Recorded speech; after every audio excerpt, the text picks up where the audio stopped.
सना अंसारी, क्या है सना अंसारी? तो पैदल हज में जा रही, पागल हो गए हो। किसी भी औरत को पैदल क्या, अकेले बिना महरम के जाने की परमिशन नहीं है। और जिसके मन में आ रहा मुंह उठा ले रहा, पैदल चले जा रहा है हज करने के लिए। बहुत ज़्यादा शौक़ है पैदल घूमने का तो इंडिया का गो राउंड लगा लो। अभी स्पेन की एक औरत आई, स्पेन की थी ना, जिसका भी झारखंड के अंदर में गैंग रेप हुआ हजडीहा के करीब में, उसका शौहर साथ में था। वो तो सना अंसारी, क्या है ये पैदल हज पे चले जा रहे निकल निकल करके, जिनके मन में वो पब्लिसिटी है, वो 5 किलोमीटर जा करके बैठ जाएगी, वो कुछ भी नहीं है, खामखा ये शरीयत का मजाक है और कुछ नहीं है। उसको जाना है पैदल, शौक है। इतने आसानी से थोड़े ना वीज़ा मिलता है कि हाँ बस जिसको मन में आया वो मुँह उठा के चल दिया हज करने के लिए। हज उसके ऊपर फ़र्ज है, और बिना हज फ़र्ज के कौन जाता है? हज तो हर किसी पर फ़र्ज नहीं है, हज उस पर फ़र्ज है कि आप हज के लिए जाएं, उतना पैसा आपके पास हो, और जितने दिन तक आप हज में रहें उतना खर्च आपके घर में भी हो, पैसा हो, आपके ऊपर हज फ़र्ज है, आप जा सकते हैं। तो एक प्रोसेस है। वो एक नौजवान क्या गया केरला का, वो क्या नाम है, शहाब नाम करके, अब पूरा सबको एकदम कीड़े काटने लग गए। हज छोड़िए, पैदल ज़रूरी नहीं, पहले फ़र्ज नमाज पढ़ लो। मोहतरमा से कहिए कि आप फ़र्ज नमाज पढ़ लीजिए, पहले अपने माँ बाप की खिदमत कर लीजिए, अल्लाह तबारक व तआला हज मबरूर का सब एक हज मकबूल का सवाब अता फरमाएगा। यहीं पर बैठे बैठे सवाब आपको कमाना है तो आप ये काम कर लीजिए, और दुआ कीजिए अपने इस मुल्क के अंदर कि अल्लाह हमारी मसाजिद की हिफाजत फरमाए, अल्लाह हमारे मदारिस की हिफाजत फरमाए। अगर ये मदारिस नहीं रहे, ग़ज़वे हिंद का नाम लेकर आपके मदरसों को तोड़ने की बात की जाती। ग़ज़वे हिंद नाम सुना कभी? अभी सुना होगा 3-4 रोज से कि ग़ज़वे हिंद क्या बला है। ग़ज़वे हिंद का नाम लेकर दारुल देवबंद को तोड़ने की बात की जा रही है। पाबंदी लगा दी है, वहाँ तामीरी काम नहीं चल रहा है। कहाँ? दारुल देवबंद में। और दारुल देवबंद ही की वजह से पूरे एशिया महाद्वीप के अंदर में इस्लाम जिंदा है, दारुल की वजह से। ये ग़ज़वा हिंद क्या है? मैंने अभी तकरीर शायद अपलोड की है हमारे एडिटर ने। पता है ये ग़ज़वा हिंद क्या? ग़ज़वा हिंद का मतलब हिंदुस्तान के अंदर जंग, हिंदुस्तान के अंदर जंग। ये ग़ज़वा हिंद की बात कहाँ है? हमारे हदीस के अंदर है ग़ज़वा हिंद। अल्लाह के नबी फरमाते हैं कि जो आदमी हिंदुस्तान के ग़ज़वे में शामिल होगा, उसको वो शहीद हो गया तो बहुत बड़े शहीदों में उनका शुमार होगा। तो अब कुछ हिंदू लोग हमारे जैसे यती नरसिंहानंद हो गए और भी कई सारे लोग हो गए, अब उन सब का ये कहना है कि अरे ग़ज़वा हिंद की तैयारी दारुल में चल रही है, यानी अब एक जंग की तैयारी चल रही है। दारुल के अंदर जितने भी बच्चे पढ़ते हैं उनको तीर और तलवार सिखाई जा रही है, इसलिए NCPCR के ज़रिए से दारुल देवबंद पे कार्रवाई करने का ऑर्डर दे दिया गया है। बल्कि उनके ऊपर ये कहा गया है कि ज़रा आप सर्वे कीजिए कि दारुल देवबंद के अंदर क्या ट्रेनिंग दी जा रही है, क्या वहाँ पर बंदूक, गोले, बारूद, तलवार की ट्रेनिंग दी जा रही है, क्या दारुल देवबंद ग़ज़वे हिंद की तैयारी कर रहा है? गलत रिपोर्ट, गलत इंफॉर्मेशन। पंडित दयानंद सरस्वती जी ने इसीलिए कहा है धर्म क्षेत्र, इसीलिए कहा है मातृमान पितृमान चार्यवान पुरुषो वैदः। किसी इंसान को अगर महापुरुष बनना हो तो उसके माँ और बाप और उस्ताद की मेहनत जरूरी, लेकिन कुछ लोग न माँ और न बाप न उस्ताद के पास पड़े हैं, अपने सिर्फ राजनेताओं की वजह से उनको कुर्सी पर बिठाया गया है और जो जो मन में आते हैं वो लोग बोलते चले जाते। ग़ज़वा हिंद का मतलब ग़ज़वा हिंद हो चुका है, अब नहीं होने वाला। ग़ज़वा हिंद 708 ईस्वी को हमारे भारत के अंदर हो चुका। ये तारीख आप याद रखिएगा। एक बहुत बड़े मुजाहिद जिनका नाम मोहम्मद बिन कासिम अस्सक़फ़ी रहमतुल्लाहि अलैह गुज़रा, बहुत बड़े मुजाहिद थे। उम्र कितनी थी? 17 साल की उम्र थी। आजकल हमारा 17 साल का बच्चा फिल्में देखता, आज हमारा 17 साल का बच्चा यूट्यूब के अंदर में अपने वक्त को जाया करता। लेकिन मोहम्मद बिन कासिम अस्सक़फ़ी 17 साल की उम्र में हज्जाज बिन यूसुफ के भतीजे या भांजे थे। हज्जाज बिन यूसुफ के 708 ईस्वी में वो भेजे जाते हैं सिंध में। उस वक्त भारत का बादशाह जो था उसका नाम था राजा दाहिर। राजा दाहिर ने लूट लिया था एक काफले को। तो हज्जाज बिन यूसुफ ने कहा कि राजा दाहिर, मेरा काफला था, सोना और चांदी था, तुमने लूट लिया, अगर तुम वापस नहीं करोगे तो मैं तुमसे जंग करूंगा, तुमसे जिहाद करूंगा। राजा दाहिर ने कहा, मेरे को कमजोर मत समझो, अगर तुम्हारी तलवार में, तुम्हारी बाजू में ताकत है तो तुम हमसे जंग करके तुम अपनी दौलत को मुझसे ले लो, अपने काफले के अंदर में जो माल लूटा गया है वो तुम हासिल कर सकते हो। हज्जाज बिन यूसुफ ने अपने भतीजे मोहम्मद बिन कासिम अस्सक़फ़ी को भेजा। सिंध में पहुंचे हैं, यहां करीब में, अभी सिंध का हिस्सा पाकिस्तान के अंदर आता, पाकिस्तान के इलाके में चला गया। बंटवारे के बाद में उस सिंध के इलाके में पहुंचने के बाद में राजा दाहिर आता है मैदान में, मोहम्मद बिन कासिम आते हैं मैदान में। मोहम्मद बिन कासिम को देखकर राजा दाहिर कहता है कि अरे Mohammad bin Qasim, you are like my child, तुम मेरे बच्चे के तरह हो, तुम कैसे मुकाबला कर सकते हो, तुमको तो एक झटके के अंदर में खत्म कर दिया जाएगा। मोहम्मद बिन कासिम ने कहा कि मेरी उम्र में मत जाओ, मेरी हाइट पे मत जाओ, मेरी फाइट पे जाना, मेरी बाजुओं की ताकत को देखना। मोहम्मद बिन कासिम ने चैलेंज किया कि तुम्हारे फौज में जो सबसे ज्यादा ताकतवर है, सबसे ज्यादा चालाक और तेज है, तुम उस कमांडर को भेजो, मैं मुकाबला करूंगा, मैं तन्हा मोहम्मद बिन कासिम मुकाबला करूंगा। उनका सबसे ताकतवर लीडर, उनका फौजी आता है, आर्मी आता है, निकलकर मोहम्मद बिन कासिम हमला करते हैं, ढाल को काट कर उनके सर के 2 टुकड़े कर देते। मोहम्मद बिन कासिम उस जंग को जीत चुके थे वादी सिंध के अंदर में, और उसी जंग के बारे में ग़ज़वे हिंद बोला जाता है। तकरीबन 75% उलमाए किराम का यह कहना है ग़ज़वे हिंद से मुराद वही ग़ज़वा है, अब कोई ग़ज़वा नहीं होने वाला। ग़ज़वे का मतलब यह है यती नरसिंहानंद जी कि जिस जंग में हमारे नबी बजाते खुद शरीक हुए हो उसको ग़ज़वा कहा जाता है। लेकिन ये ग़ज़वे हिंद अब से कई सौ साल पहले 711 ईस्वी को वजूद में आ चुका है। इस ग़ज़वे का बहाना लेकर दारुल देवबंद के ऊपर बुलडोजर नहीं चलाया जा सकता। दारुल देवबंद हमारा अकीदा है, दारुल देवबंद इस्लाम की एक तहरीक है, दारुल देवबंद कोई नई शरीयत का नाम नहीं, दारुल देवबंद हमारी उलमा की मेहनत से आया है वजूद में। और दारुल देवबंद की जो बुनियाद डाली गई थी वो सिर्फ शरीयत की बका के लिए नहीं बल्कि इस देश की हिफाजत के लिए भी, इस देश को अंग्रेज से बचाने के लिए भी उसकी बुनियाद डाली गई थी। याद करो उस वक्त को जब अंग्रेज अपनी चालाकी से, पता है इस देश के अंदर में इस्लाम को अंग्रेज कैसे मिटाना चाहता था? थोड़ी सी तारीख, मुस्लिम बादशाह थे इस देश में अंग्रेज से पहले, तो जो सबसे बड़ा बादशाह ताकतवर कौन? दीन इलाही अकबर बादशाह। अकबर बादशाह की एक बीवी पता कौन थी?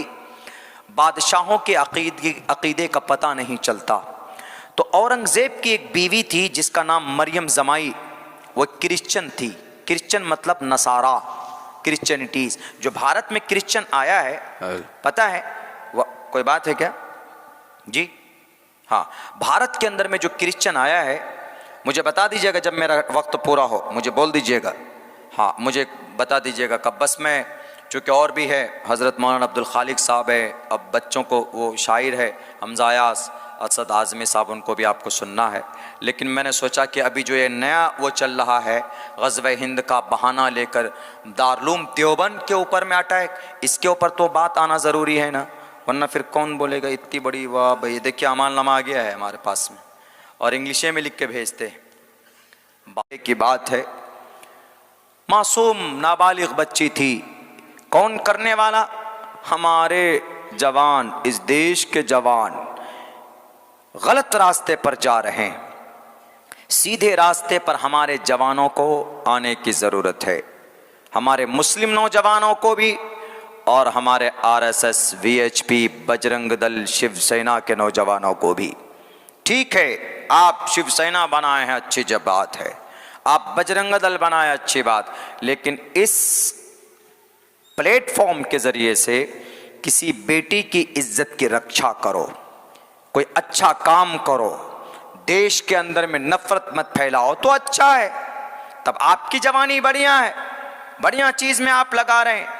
इसलिए अल्लाह के नबी अलैहिस्सलाम फरमाते हैं, शाबुन नशा फी इबादतिल्लाह फहुव फिल जन्नह।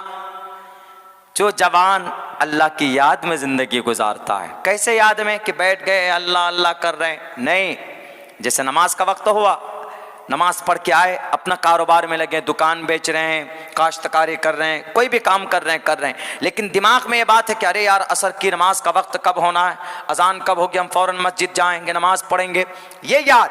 शाबुन नशा फी इबादतिल्लाह, 15 साल की उम्र से 15, 16, 17, 18, 19 नशा बढ़ रहा है, जवानी बढ़ रही है। शाबुन नशा फी इबादतिल्लाह, अल्लाह की याद में, अल्लाह की इबादत में। जवानों के लिए, बेटियों के लिए भी है, समाज की बेटियों के लिए बड़ा अफसोस हुआ। इलाहाबाद हाई कोर्ट में आज एक औरत बुर्के वाली कल चली गई दरखास्त लेकर, शादीशुदा औरत चली गई, जाकर क्या बोलती है, हाई कोर्ट में याचिका दाखिल करती है कि मैं मैरिड हूं, मैं शादीशुदा हूं, मुस्लिम औरत बुर्के वाली, मैं शादीशुदा हूं, मेरा शौहर है, मेरे बच्चे भी हैं, लेकिन मेरा एक आशिक है, मेरा एक दीवाना है, मेरा एक मजनू है। दिल फेंक मजनू होगा। सच्ची मोहब्बत किससे होती है? अल्लाह से होती है ना, किसी लड़की से तो नहीं हो सकती, किसी से नहीं हो सकती। अल्लाह के अलावा हकीकी मोहब्बत किसी से नहीं होती, ये बात जहन में रखिए। बाकी सारी इश्क मजाजी है, हकीकी मोहब्बत सिर्फ अल्लाह से। बाकी माँ से, बीवी से, बहन से, भाई से, वो अलग कैटेगरी है, वो अलग टाइप की मोहब्बत होती। अगर आप बोलेंगे माँ को I love you my mom, उसका अलग मतलब होगा। अगर मोहतरमा बीवी को बोलेंगे I love you my wife, उसका अलग मतलब होगा। बीवी एकदम बिल्कुल खिलखिला के हंसेगी कि आज वाह क्या हो गया हमारे मियाँ को। चलते हुए किसी औरत को बोल देंगे सड़क पे किसी लड़की से आई लव यू, तो चप्पल इतना पड़ेगा कि सर का बाल साफ हो जाएगा, उसका ये मतलब भी है। तो उस औरत ने याचिका पिटीशन दाखिल की कि हमें इंसाफ मिलना चाहिए। हाई कोर्ट के जज ने कहा कि क्या इंसाफ मिलना चाहिए? का इंसाफ ये मिलना चाहिए कि मेरा फंडामेंटल राइट है, मेरे बुनियादी हुकूक हैं, मेरी शादी हो गई है, मेरा शौहर है, लेकिन मेरा एक आशिक भी है। मैं अपने आशिक के साथ, ये बाजारू लैंग्वेज है, लोकल लैंग्वेज, आशिक बोल रहा हूं मैं, इसलिए कि गंदी हरकत की तो गंदे अल्फाज से उनको ताबीर होना चाहिए, नहीं इज्जत देने की जरूरत है। बुर्का पहनकर उन्होंने शरीयत के खिलाफ, बुर्के के खिलाफ, समाज के खिलाफ कदम उठाया, तो उनको सबक मिलना चाहिए। हाई कोर्ट के जज ने क्या कहा? हाई कोर्ट के जज से कहती कि जज साहब, हमारा शौहर, मैं घूमने के लिए जाती हूँ खड़गपुर अपने आशिक के साथ, तो मेरा शौहर आ जाता है सामने में रोड़ा बनकर, कबाब में हड्डी नहीं कबाब में हड्डा बनकर आ जाता है पूरा का पूरा। क्या करें? हमारे फंडामेंटल राइट के खिलाफ काम हो रहा। मैं आजाद जिंदगी गुजारना चाहती हूँ, मेरी शादी हुई है, ठीक है, इनके साथ हूँ, लेकिन मैं अलग जिंदगी गुजारना चाहती हूँ, मुझे ये आज़ादी मिलनी चाहिए, आप मुझे ये परमिशन दीजिए, आप मुझे ये आज़ादी देंगे। तो पता है हाई कोर्ट के जज ने क्या कहा? कुर्बान जाइए, वह हाई कोर्ट का जज किसी मदरसे में शायद पढ़ा होगा। उन्होंने कहा कि मोहतरमा, आपको इतना ही शौक है घूमने का, तो आप शौहर के साथ घूमो ना, शौहर के गले में हाथ डालकर खूब घूमिए, आप बाइक में घूमिए कि हवाई जहाज में घूमिए कि पानी के जहाज में घूमो, किसी भी जहाज में घूमो, कोई मना नहीं करेगा। जाइए अगर आपको घूमने का शौक है, लेकिन आपका शौहर है और आप एक पराये मर्द के साथ, एक आशिक के साथ, वो भी अलग जात का, बिरादरी का, मुस्लिम थी, लड़का गैर मुस्लिम था, गैर मोमिन था, उसके साथ में, तो उन्होंने सुप्रीम कोर्ट, हाई कोर्ट के जज ने कहा अगर आपको घूमना है तो पहले आप अपने शौहर से तलाक लीजिए, आप अपने शौहर से अलग थलग मामला कीजिए, तभी आप घूम सकती हैं कानूनन। अब बताइए, चलिए उनका जो भी था, उनका कदम गलत था तो था, लेकिन हमारी समाज के बच्चियों की सोच कितनी घटिया हो चुकी। अगर वो कोई गैर शादीशुदा लड़की होती तो कम अफसोस होता कि चलो भाई उसका मन किया होगा, उन्होंने रिलेशन बना लिया किसी और गैर महरम, गैर मर्द के साथ, लेकिन शादीशुदा औरत है, बुर्के के अंदर में है। तो इसीलिए मैं कहा करता हूं अपने समाज के बच्चों को और बच्चियों को खास ट्रेनिंग की और तालीम की जरूरत है। आज के जमाने में कोई भला आपका करने वाला नहीं है, आपको आपकी मदद और रहनुमाई कोई जात कर सकती है तो वह अल्लाह तबारक व ताला की जात है। वरना ना तो जजीरतुल अरब के ये बड़े मालदार मुल्क आएंगे आपकी हिफाजत के लिए, ना तो यूनाइटेड नेशन आएगा, ना तो तुर्की, ना जापान, ना ईरान, ना सऊदी अरब, ना कतर, ना ओमान, ना बहरीन, ये सब के सब ऐश की जिंदगी के अंदर में घुसे हुए हैं। आपकी हिफाजत और आपकी मदद सिर्फ अल्लाह तबारक व ताला की जात के तरफ से हो सकती। आज भारत के अंदर जो इतना माहौल खतरनाक है, बुरा है, किस वजह से? आज मुसलमानों का किरदार और कैरेक्टर खत्म हो चुका है। खुसूसन हमारा नौजवान तबका यहाँ जितना भी बैठा होगा, अगर मैं एक एक नौजवान से पूछूं कि जरा मेरे नौजवानों बताओ वजू में कितने फराइज हैं, नहीं बता सकेंगे। गुस्ल में कितने फराइज हैं, नहीं बता सकेंगे। उनसे पूछेंगे कि जरा बताओ सलमान खान की फिल्म इस साल कितनी रिलीज हुई है, फौरन बता देंगे। शाहरुख खान की फिल्मों ने कितना बिजनेस किया है, फौरन बता देंगे। आमिर खान की कौन कौन सी फिल्म आ रही है, फौरन बता देंगे। कौन सी वेब सीरीज कितनी चली है, उनके मोबाइलों के अंदर मिल सकता है। लेकिन हमारे जवान से जवान बेटी और बेटियों से पूछो कि भाई वजू में कितने फराइज है, वजू में कौन कौन सी जगह को धोना जरूरी है और गुस्ल में क्या क्या चीजें जरूरी है, 3 फर्ज है कि 4 फर्ज है, हमारा जवान नहीं बता पाएगा। अगर हमारी जवानों की यह हालत है तो आपके ऊपर ऐसे जालिम और जल्लाद मुसल्लत होगा और आपको याद दिलाएगा, आपके ऊपर जुल्म भी करेगा, आपकी शरीयत को भी बदलेगा, क्योंकि आपको अल्लाह आजमाता भी है ऐसे जालिम बादशाहों को मुसल्लत करके। इसलिए मेरे नौजवानों, अपनी जिंदगी की दुनिया बदल डालो। आज कोई हक बोलने वाला नहीं मिल रहा। आज आपकी पुराना मदरसा दारुल देवबंद को तोड़ने की बात करी जा रही, बुलडोजर से उसको खत्म करने की बात की जा रही। कौन बोलेगा? कौन बोलने वाला होगा? नहीं बोल पाते हैं। हमारे लोग क्यों बोलेंगे हक बात तो भी जेल के अंदर डाल दिया जाएगा, बोलेंगे हक बात कुरान और शरीयत की बात तो भी हमको सलाखों के अंदर में डाल दिया जाएगा। इसलिए चुप रहो, खामोश रहो, हक बात बोलना पड़ेगा। याद कीजिए, एक बादशाह था बीदुसीस, दकियानूस एक बादशाह था। उसके ज़माने में अपने गांव के अंदर सारे नौजवानों से पता क्या कहा, अरे जितने भी जवान हैं इधर आओ। सबको बुलाने के बाद सबसे कहा कि तुम मेरी इबादत करो, मेरी इबादत करो, मैं तुम्हारा खुदा हूँ, मैं तुम्हारा रोल मॉडल हूँ। उस बादशाह ने सबसे ये ऐलान करवाया। उनमें से कुछ नौजवानों ने विरोध किया, कुछ नौजवानों ने साफ लफ्ज़ों के अंदर ये कहा कि नहीं कर सकते, हम तुम्हारी इबादत नहीं करेंगे, तुम खुदा नहीं हो, तुम एक इंसान हो, तुमको खुदा ने पैदा किया है, तुम खुदा नहीं हो सकते, तुम ईश्वर नहीं हो सकते। उन नौजवानों ने उनकी आंखों में आंखें डालकर बात की। अल्लाह ने कुरान में उनका चर्चा किया, उनका नाम असहाबे कहफ का, उनके नाम से एक पूरी सूरत अल्लाह तबारक व तआला ने कुरान करीम के अंदर नाजिल फरमा दी। और कहा है वक़ाल फ़ित्यतुन आमनू बिरब्बिहिम वज़िदनाहुम हुदन वरबतना अला क़ुलूबिहिम इज़ क़ालू फ़क़ालू रब्बुना रब्बुस समावाति वल अर्ज़।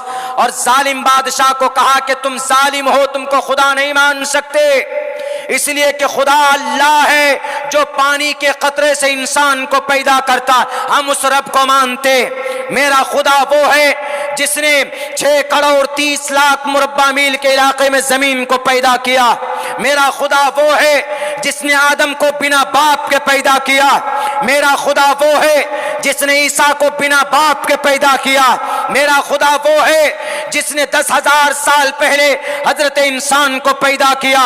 मेरा खुदा वो है जो 30 लाख 6 करोड़ मुरब्बा मील के इलाके के अंदर अल्लाह ने समंदर को पैदा किया। मेरा खुदा वो है, तुमको खुदा नहीं मान सकते। अल्लाह ने उनकी मदद की, इतनी मदद की कि क़यामत तक कुरान करीम में उनके नाम की एक सूरत नाजिल फरमा दी, सूरह कहफ। ये वही जवान थे जो अल्लाह के लिए मर मिटने के लिए तैयार हो गए थे। और क्या है ये तराबी को लेकर बयान। अच्छे, हाँ भाई, ये तो रमज़ान का महीना आने वाला है, इसमें क्या उसके बाद क्या है? अरे क्या लिखते हैं, सना अन